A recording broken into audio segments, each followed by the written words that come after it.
ಎಲ್ಲರಿಗೂ ನಮಸ್ಕಾರ. ಇವತ್ತು ನಾನು ಕ್ರಂಚಿ ಮಸಾಲ ವೆಜ್ಜೀಸ್ ತೋರಿಸ್ತಾ ಇದ್ದೀನಿ. ಇದು ಒಂಥರ ಸ್ಪೈಸಿಯಾಗಿ ಕ್ರಂಚಿಯಾಗಿ ಚೆನ್ನಾಗಿರುತ್ತೆ, ಚಟ್ಪಟ ಥರ ಇರುತ್ತೆ.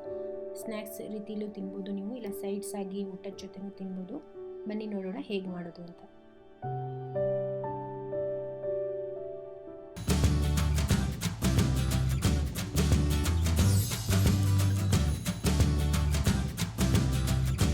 ನಾನು ಏನೆಲ್ಲ ವೆಜಿಟೇಬಲ್ಸ್ ತೊಗೊಂಡಿದ್ದೀನಿ ಅಂತ ಕ್ವಿಕ್ಕಾಗಿ ತೋರಿಸ್ಬಿಡ್ತೀನಿ. ಇದು ಆಲೂ ಈ ಥರ ಉದ್ದುದ್ದಾಗಿ ಸ್ವಲ್ಪ ದಪ್ಪದಾಗಿ ಪೀಸ್ ಮಾಡ್ಕೊಬೇಕು. ಫ್ರೆಂಚ್ ಫ್ರೈಸ್ ಮಾಡಬೇಕಾದ್ರೆ ಮಾಡ್ತಿರಲ್ಲ ಆ ಥರ. ಇದು ಬೇಬಿಕಾರ್ನು, ಇದು ಬೀನ್ಸ್ ಈ ಥರ ಕಟ್ ಮಾಡ್ಕೊಳ್ಳಿ, ಚೆನ್ನಾಗಿರುತ್ತೆ.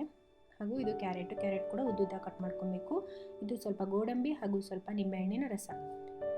ಇವಾಗ ಒಂದು ಪ್ಯಾನಲ್ಲಿ ನಾನು ಸ್ವಲ್ಪ ಆಲಿವ್ ಆಯಿಲ್ ಹಾಕ್ತಾಯಿದ್ದೀನಿ. ನಿಮ್ಮ ಹತ್ರ ಆಲಿವ್ ಆಯಿಲ್ ಇಲ್ಲ ಅಂದರೆ ಯಾವುದೇ ಅಡುಗೆ ಎಣ್ಣೆ ಯೂಸ್ ಮಾಡ್ಬೋದು. ಸ್ವಲ್ಪ ಈ ಎಣ್ಣೆ ಹೀಟ್ ಆದಮೇಲೆ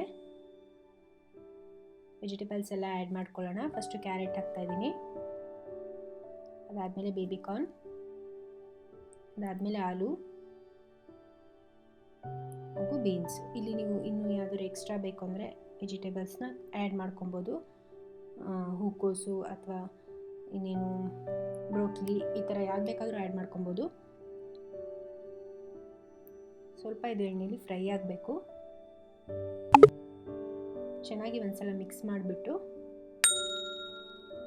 ಅದನ್ನು ಬೇಯೋದಕ್ಕೆ ಬಿಡಿ.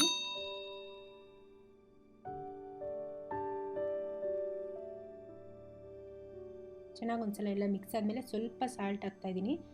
ಇದು ಎಷ್ಟಂದರೆ ಚಿಟಿಕೆಯಷ್ಟು ಸಾಲ್ಟ್ ಅಂತಾರಲ್ಲ ಅಷ್ಟು ಹಾಕಿ ಸಾಕು, ಜಾಸ್ತಿ ಹಾಕಬಾರ್ದು. ಇದೆಲ್ಲ ತರಕಾರಿ ಏನಿದೆಯೋ ಅದು ಸ್ವಲ್ಪ ಬೇಯಬೇಕು, ಬೇಗ ಬೇಯಲಿ ಅನ್ನೋದಕ್ಕೋಸ್ಕರ ಸ್ವಲ್ಪ ಉಪ್ಪು ಹಾಕ್ಕೊಬೇಕಷ್ಟೇ. ಚೆನ್ನಾಗಿ ಮಿಕ್ಸ್ ಮಾಡಿಬಿಟ್ಟು ಬೇಯಿಸ್ಕೊಳ್ಳಿ. ನೋಡಿ ಇದು ಸ್ವಲ್ಪ ಬೆಂದಿದೆ. ಇವಾಗ ಈ ಥರ ತಿರುಗಿಸ್ತಾ ಇದ್ದರೆ ಆ ಕಡೆ ಈ ಕಡೆ ಚೆನ್ನಾಗಿ ಬೇಗ ಬೇಯುತ್ತೆ ಎಲ್ಲ ವೆಜಿಟೇಬಲ್ಸು.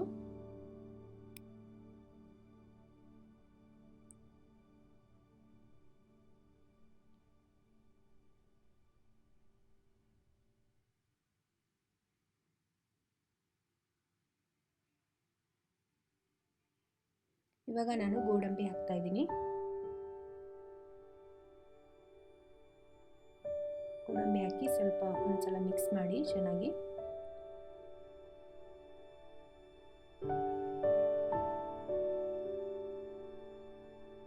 ಇವಾಗ ಇದು ಬೆಂದಿದೆಯೋ ಇಲ್ಲೋ ಅಂತ ಹೇಗೆ ನೋಡೋದು ಅಂದರೆ ಈ ಥರ ಒಂದು ಸ್ಪೂನ್ ತೊಗೊಂಡ್ಬಿಟ್ಟು ಆಲೂ ಇರುತ್ತಲ್ಲ ಅದಕ್ಕೆ ಈ ಥರ ಚುಚ್ಚಿ, ಸೊ ಅದು ಈಸಿಯಾಗಿ ಒಳಗೆ ಹೋಗ್ತಾ ಇದ್ದರೆ ಕುಕ್ ಆಗಿದೆ ಸರಿಯಾಗಿ ಅಂತ. ನೀವು ಬೇರೆ ಯಾವುದೋ ವೆಜಿಟೇಬಲ್ಸ್ ಚೆಕ್ ಮಾಡೋದು ಬೇಡ, ಇದೊಂದು ಚೆಕ್ ಮಾಡಿದ್ರೆ ಸಾಕಾಗುತ್ತೆ. ನೋಡಿ ಇದು ಈ ಥರ ಬಂದರೆ ಸಾಕು, ಈಸಿಯಾಗಿ ಹೋಗ್ತಾ ಇದೆ. ಇವಾಗ ನಾನು ಮ್ಯಾಗಿದು ಮಸಾಲ ಮ್ಯಾಜಿಕ್ ಆ್ಯಡ್ ಮಾಡ್ತಾಯಿದ್ದೀನಿ. ಇದರಿಂದ ತುಂಬ ಚೆನ್ನಾಗಿರುತ್ತೆ ಟೇಸ್ಟು. ನೋಡಿ ಇದು ಈ ಥರ ಪ್ಯಾಕೆಟಲ್ಲಿ ಬರುತ್ತೆ. ಸೊ ನಾನು ಫುಲ್ ಹಾಕಿಲ್ಲ, ಅರ್ಧ ಪ್ಯಾಕ್ ಹಾಕಿದ್ದೀನಿ ಅಷ್ಟೇ. ಒಂದು ಅರ್ಧ ಸ್ಪೂನ್ ಅಂತಲೇ ಹೇಳ್ಬೋದು, ಅಷ್ಟು ಹಾಕಿದ್ದೀನಿ. ಹಾಕ್ಬಿಟ್ಟು ಚೆನ್ನಾಗಿ ಮಿಕ್ಸ್ ಮಾಡಿ. ಇದು ಫ್ಲೇವರ್ ತುಂಬ ಚೆನ್ನಾಗಿರುತ್ತೆ, ಈ ವೆಜಿಟೇಬಲ್ಸ್ ಜೊತೆಗೆ ಮಿಕ್ಸ್ ಆದಾಗ ತುಂಬ ಚೆನ್ನಾಗಿರುತ್ತೆ. ನೀವು ಖಂಡಿತ ಟ್ರೈ ಮಾಡಿ ನೋಡಿ, ಗೊತ್ತಾಗುತ್ತೆ. ಇವಾಗ ನಾನು ಲಾಸ್ಟಲ್ಲಿ ನಿಂಬೆಹಣ್ಣಿನ ರಸ ಹಾಕ್ತಾಯಿದ್ದೀನಿ. ಇದು 1 ಚಮಚ ಆಗೋಷ್ಟು ನಿಂಬೆಹಣ್ಣಿನ ರಸ.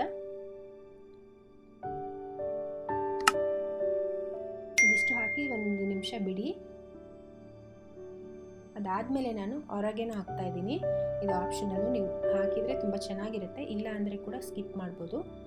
1/4 ಚಮಚ ಆಗೋಷ್ಟು ಆರಿಗ್ಯಾನೋ ಹರ್ಬ್ಸ್ ಇದನ್ನು ಲಾಸ್ಟಲ್ಲಿ ಆ್ಯಡ್ ಮಾಡಿ.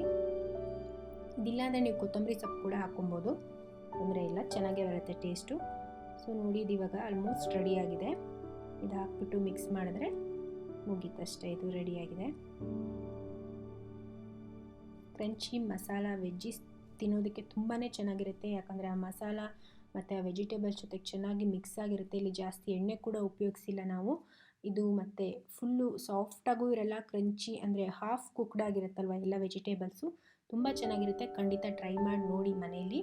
ಹಾಗೆ ನಿಮಗೆ ಈ ವಿಡಿಯೋ ನಂದು ಇಷ್ಟ ಆಗಿದ್ದರೆ ಲೈಕ್ ಮಾಡಿ, ಶೇರ್ ಮಾಡಿ ಹಾಗೂ ಕಮೆಂಟ್ ಮಾಡಿ. ಯಾರೆಲ್ಲ ಹೊಸದಾಗಿ ನನ್ನ ಚಾನಲ್ ನೋಡ್ತಿದ್ದೀರೋ ಚಾನಲ್ಗೆ ಸಬ್ಸ್ಕ್ರೈಬ್ ಆಗೋದನ್ನು ಮರಿಬೇಡಿ. ಹಾಗೂ ಅದ್ರ ಪಕ್ಕದಲ್ಲಿರೋ ಬೆಲ್ ಬಟನ್ ಕೂಡ ಕ್ಲಿಕ್ ಮಾಡಿ. ಮುಂದೆ ನಾನು ಯಾವುದೇ ರೆಸಿಪಿ ಹಾಕಿದ್ರೂ ನೋಟಿಫಿಕೇಷನ್ ಬರುತ್ತೆ, ಈಸಿಯಾಗಿ ನೋಡ್ಕೊಬೋದು. ನಾನು ಮತ್ತೊಂದು ರೆಸಿಪಿಯೊಂದಿಗೆ ನೆಕ್ಸ್ಟ್ ಸಿಗ್ತೀನಿ. ಅಲ್ಲಿವರೆಗೆ ಬಾಯ್, ಟೇಕ್ ಕೇರ್.